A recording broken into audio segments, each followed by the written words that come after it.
Is your 3.5 liter EcoBoost engine overheating while driving, and when you're sitting you see coolant coming out the bottom of the engine, but you've looked at every coolant hose on your engine and you don't see anything leaking, but it's definitely leaking and it leaves a puddle every time that you move?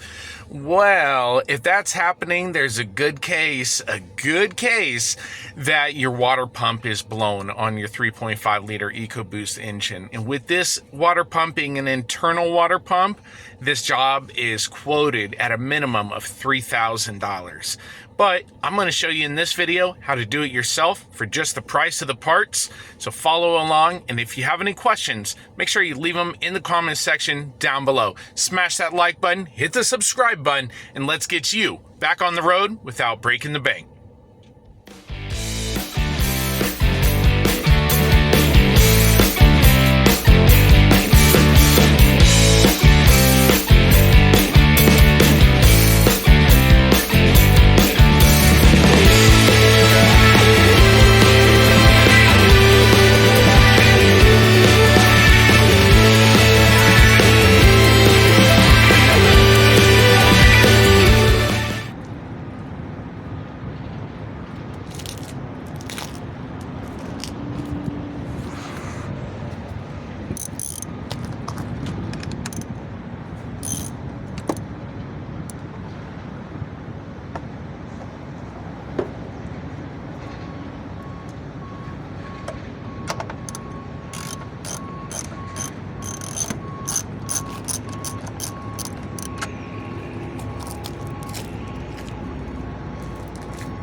8mm. We'll get the throttle body off. We gotta remove the throttle body to get out of the way of the valve covers so we can replace them.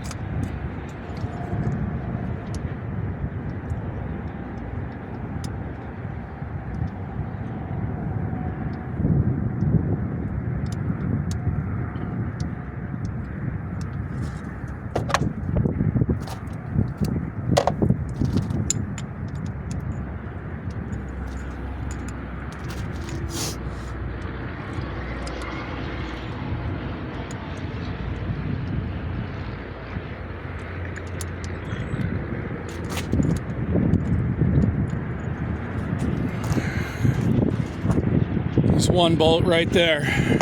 Throttle body has a little bit long of bolts to hold it on. You got 4 of them. It's gonna take you a second to get that throttle body off, but make sure you get the harnesses unplugged as well. Harness here, harness here. They do have the red tabs on them, so make sure that you get those. You don't want to break the red tabs. There we go. Another one right there. Remember, we are getting this out of the way so we can access the front valve cover. After we get the front valve cover off, we'll go ahead and move to the rear valve cover.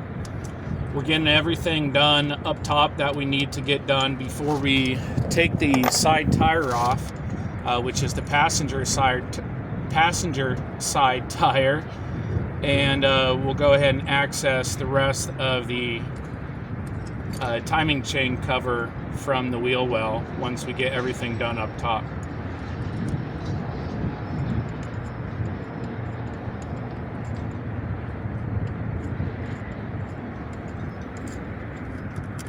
There we go, and we're going to go ahead and take that last bolt off and remove the throttle body. Great job on that. We do have the gasket still on there as well. And we'll be cleaning this up on reinstall.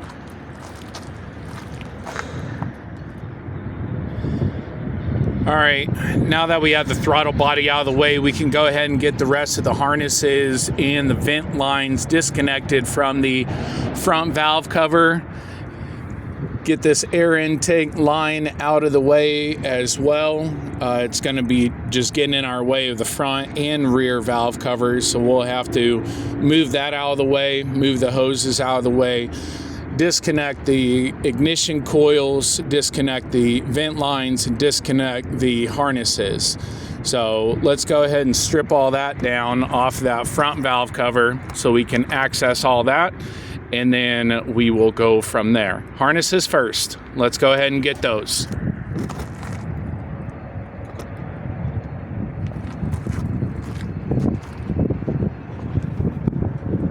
This is 1, we got 2, we got number 3 over here.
All right, so we have all the harnesses off except the ignition coils. Let's go ahead and grab them, and then we can go ahead and move this entire harness out of the way of the valve cover. All right, as you see, I went ahead and freed up a couple tubes over here to get them out of my way. A lot more space. I was feeling very cramped there. All right, so we're going to take that 8mm and take the 3 ignition coils out. Okay, those are the 8mm. We also have to grab the star keys and get the high pressure fuel cylinder out of the way as well. And let's go ahead and grab those things. This is as much as we're going to get the harness out of the way at the moment. This tube right here, it goes from your radiator to your water pipe. Right there, you see it? And then it goes up to your coolant reservoir as well. We need to take that out. That way we can get this corner bolt over here. We have a lot more room to breathe. So let's go ahead and grab that, the 3 ignition coils, and we'll go ahead and free up this last spot on the front valve cover to get it ready. Now we have access to the entire valve cover, so we can take the valve cover off now. The 10mm bolts running the perimeter of the valve cover. I'm also going to throw up the tightening sequence for the valve covers when reinstalling as well when we go to do that. On the high pressure fuel, what you're going to do is you're going to take the fixed line off of the side. Okay, it is going to squirt out some fuel. Okay, jiggle the line if it doesn't. You are dealing with fuel, so watch your fingers. After you get that off, you're going to take the 2 T45 bolts off. Okay, don't do one all the way and then the other. Do one halfway, then the other halfway, and baby them out. Okay, once you get near the end of the threads, shake the fuel thing. Just make sure it has no pressure behind it, and then you can take it off once you have the 2 bolts done. Okay, all right, everything else is done. As you see, I didn't take the coolant line off. I will be replacing this, but you do not have to take it off for the valve cover replacement. Okay, so now we'll go ahead and slowly get the bolts around the entire valve cover. That way this one is done, and then we will go ahead and start working on the rear valve cover. All right, now that we have everything for the front valve cover, we have to move on to the intake manifold. Intake manifold has to come off. We have 6 bolts on the right, 6 bolts on the left. We have harnesses that we have to unplug. Get these unattached from the intake manifold. You have a hose here, hose here, hose here. Let's go ahead and disconnect those as well so we can get this intake manifold freed up and off out of the way. We got to get this fuel line. It's clipped onto this front valve cover right here. You can't move it out of the way without bending it, and you definitely do not want to bend any of your fuel lines. So we're going to go ahead and pull the intake manifold, disconnect the 2 connections inside underneath the intake manifold so we can get this fuel line off, and then we will be moving on to the back.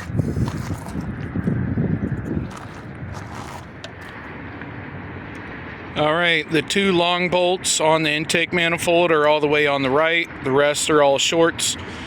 Go ahead and grab those. Now we have to grab the 2 heater hoses over here and the 2 small hoses underneath. Once we get those and we get the last bolt over here, right there, you see it? Right there.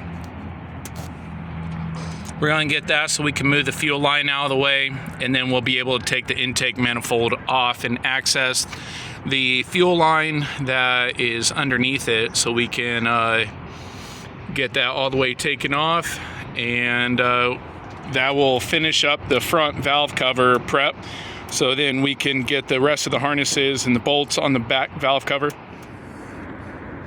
All right, here we are on the intake manifold. I went ahead and got the 4 hoses off on the right side, the 2 top big ones for the heater core and the 2 small ones at the bottom as well. I went ahead and took the thermostat housing off. As you see, your thermostat is right there. If you never knew where your thermostat was on your 3.5 liter EcoBoost engine, it is right there. So we have it all disconnected now, and the intake manifold is ready to come out. So good to go there.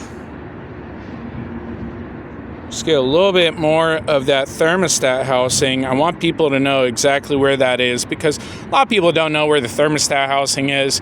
Thermostat does fail, and when it does fail, it can cause you to overheat, and overheating can cause you to be right back in here replacing the head gasket. So let's just cover all the bases while we're here. So here we go. All right.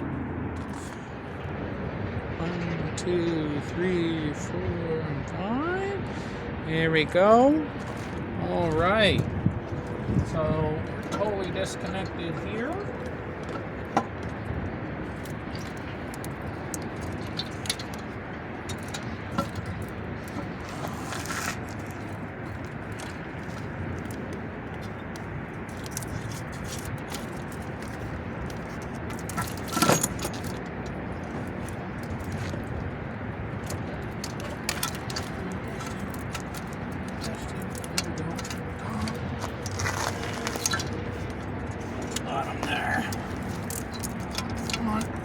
There we go.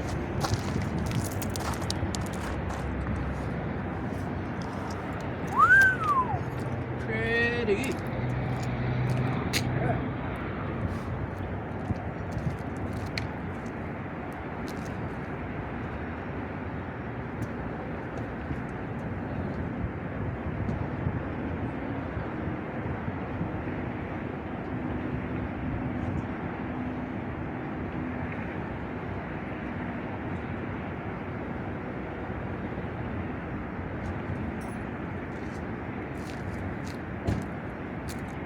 Right.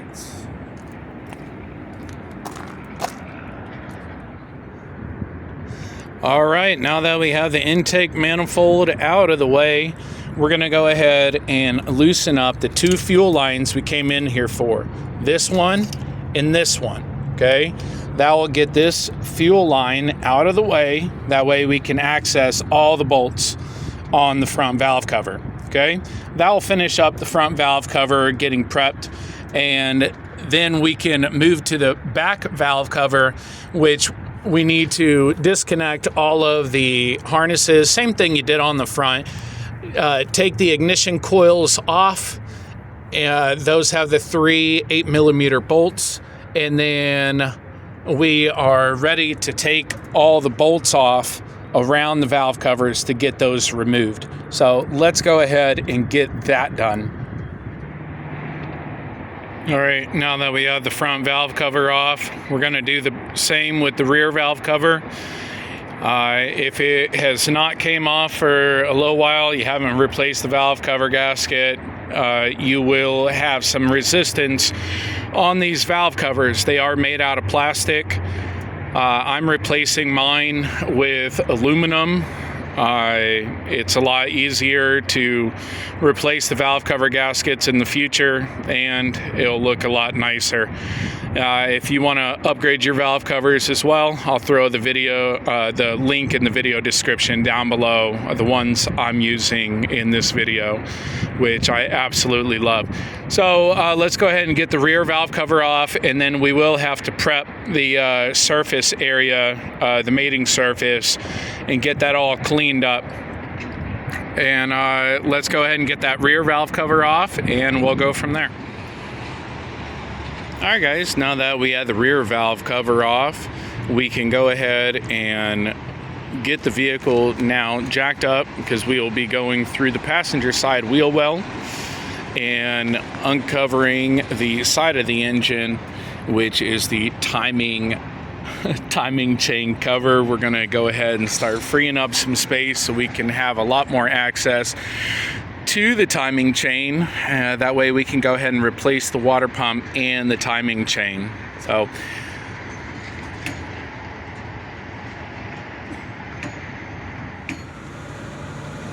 all right guys, so here we are in the wheel well. All right guys, here we are in the wheel well. Right on the right side, you're gonna have like 5 or 6 5.5 millimeter bolts. The rest are the little Phillips plastic screws, you know, the little junky caps, this stuff. All right, so if you're having a hard time with that, use a trim tool, okay? That's what it's made for. Use a trim tool, it'll make easy work of all this. Get the wheel well out, and then we will go from there.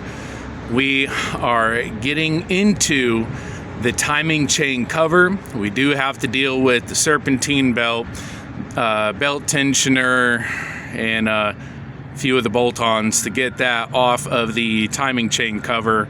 But hey, we are making great headway, guys, so congratulations. If you made it this far, hit me up in the comments, let me know, hey Zachary, I made it this far, thank you so much. Make sure you smash that subscribe button, and let's keep on trucking on. Let's get this wheel well out and get to the inner workings. All right, now that we have the wheel well out of the way, we have full access to the side of the engine, and you can access the belt tensioner from down here to get your serpentine belt off. Now, if your serpentine belt looks anything like mine, you need to replace it. All right, this is bad. This is a dry rotted serpentine belt. This is not, you know, it's nothing to be surprised about. The vehicle came from Arizona. That's why we're finding sand all over the vehicle. We're finding dry rotted belts. We're finding dry rotted seals. So don't be surprised if you live in the Southwest or a hot climate that your stuff will dry rot. All right, so now that we have access to the side of the engine, we're gonna get the belt tensioner off. We have 3 8mm bolts holding it on. You see 2 of them right there. You got another one on the other side of the belt tensioner, and we're gonna grab that, get that out of the way. You do not have to worry about the alternator, the AC, none of that's in the way. We do have to take the crankshaft pulley off because, hey, we're taking the timing chain cover off. So make sure we have the socket for that and a 3-jaw puller to get that off. Once we get the belt tensioner off and out of the way, we're gonna jump up to the top.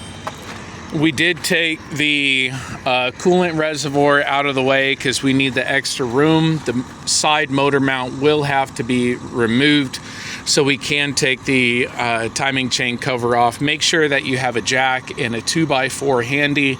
That way you're supporting the bottom of the engine while you have the motor mount off. Okay, I am going to throw up all the sizes for these bolts as well for you guys. That way you don't have to be searching around like I am. Okay, motor mount is out of the way. The nuts are 15mm, the 4 nuts on the motor side. The 3 bolts on the frame side are 18mm. That way you can get that moved out of the way, and then we have to deal with the motor mount base that's attached to the engine, which is held on by 3 bolts. All right, everyone, here we are with the crankshaft pulley removed. We have the crankshaft pulley right here. The bolt is a 18mm.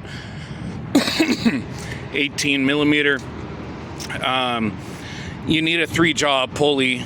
3-jaw puller. I did use my battery impact to use the 3-jaw puller and pull the crankshaft pulley off. Now that we have the crankshaft pulley off and out of our way, we can grab a 13mm and go ahead and get all of the bolts around the timing chain cover. You have access to 9 at the bottom, and then we can go up top and get the rest of them. Okay, 13mm. I will show you all the bolts that you need to take out as soon as I get my timing cover out. That way you know what you're getting into.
Oh, shit.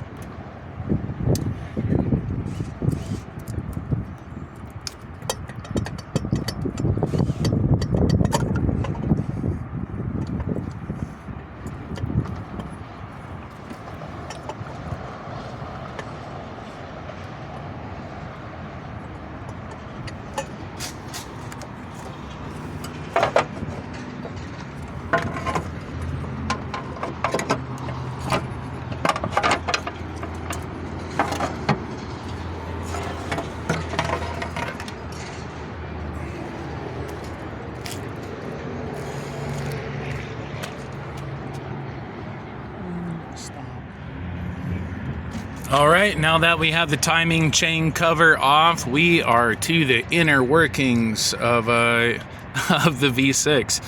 So the 3.5 liter, as you see, we can look through the wheel well right here. You see the oil pan. I haven't drained mine. I drain it at the very end to make sure I get all of the stuff out of it.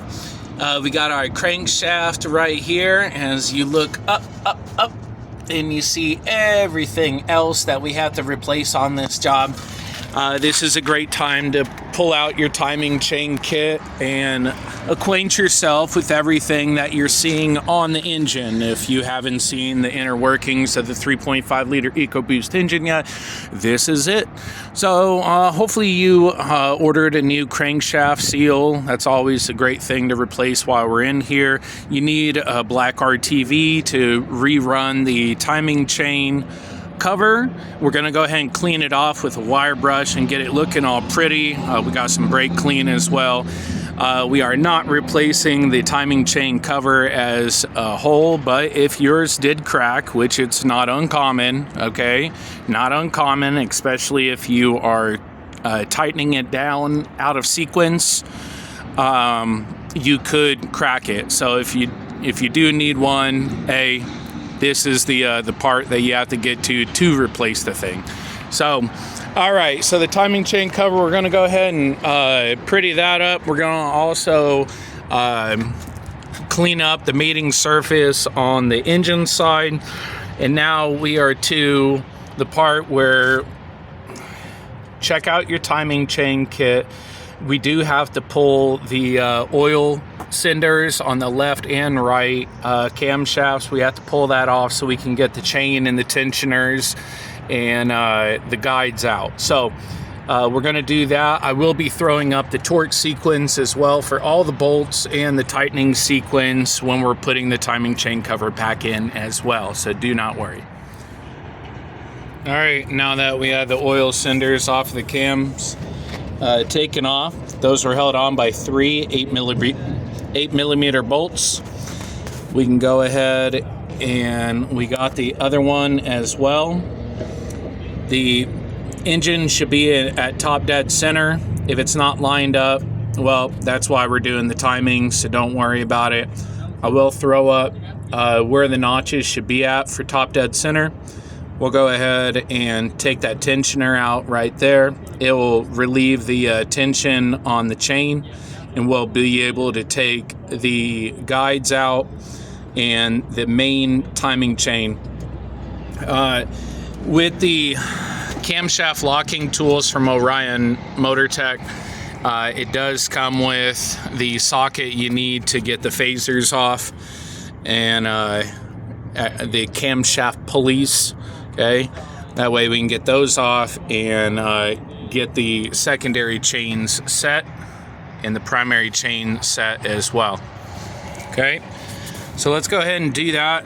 Pull the tensioner, pull the guides, get the primary chain off, and we can swap out the water pump right there, and we can also get started on these cam pulleys as well. All right, here's the new water pump to the old water pump. As you can see, the gaskets are completely gone. No wonder I was leaking coolant as soon as the engine started. I mean, there is no gaskets at all. So, brand new one, as you can see, has metal fins. The factory one has plastic fins. No gaskets on the factory one. That's why we're replacing it. The new one, you got 2 sets of gaskets on there. Beautiful. We're going to throw that in. We're going to torque it all down, throw the primary chain back on, throw the guides back on. We already have the timing chain cover over here cleaned and prepped. We went ahead and cleaned the prep the other side as well. So the mating surface is ready for a nice fresh coat or fresh bead of RTV. So make sure you have your black RTV and your torque wrench handy, and we will go through the torquing sequence. All right, new timing chain guides, new water pump are all installed. Engine is still at top dead center. Tensioner is installed. Now it's time to put the primary chain in and get the links all lined up.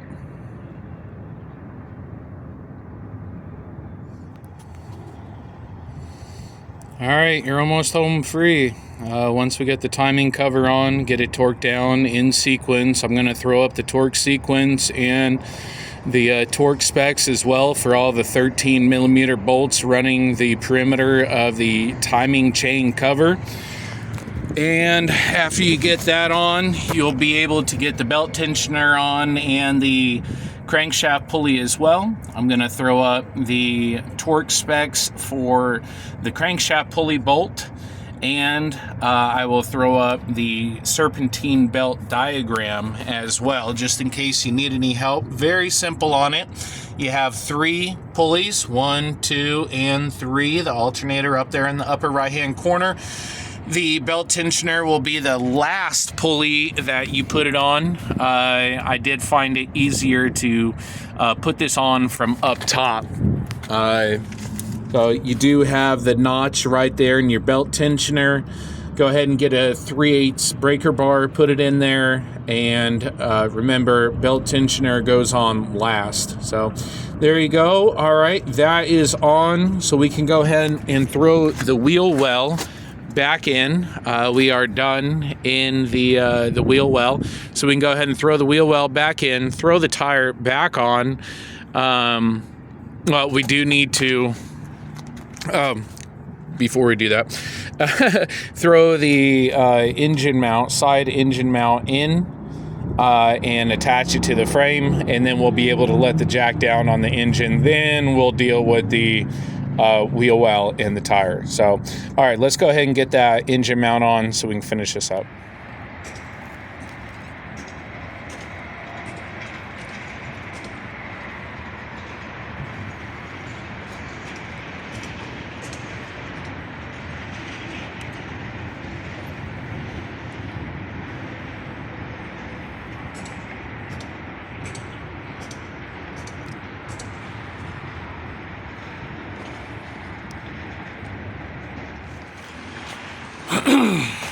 All right, we have the valve covers back in. Intake manifold we're going to throw back in. I'm going to go ahead and throw the tightening sequence for the valve covers up and the intake manifold. That way you guys have that. All the hoses and harnesses that came off, you're putting them right back in the same position that you took them off in. As you see, I upgraded my valve covers to the new aluminum valve covers.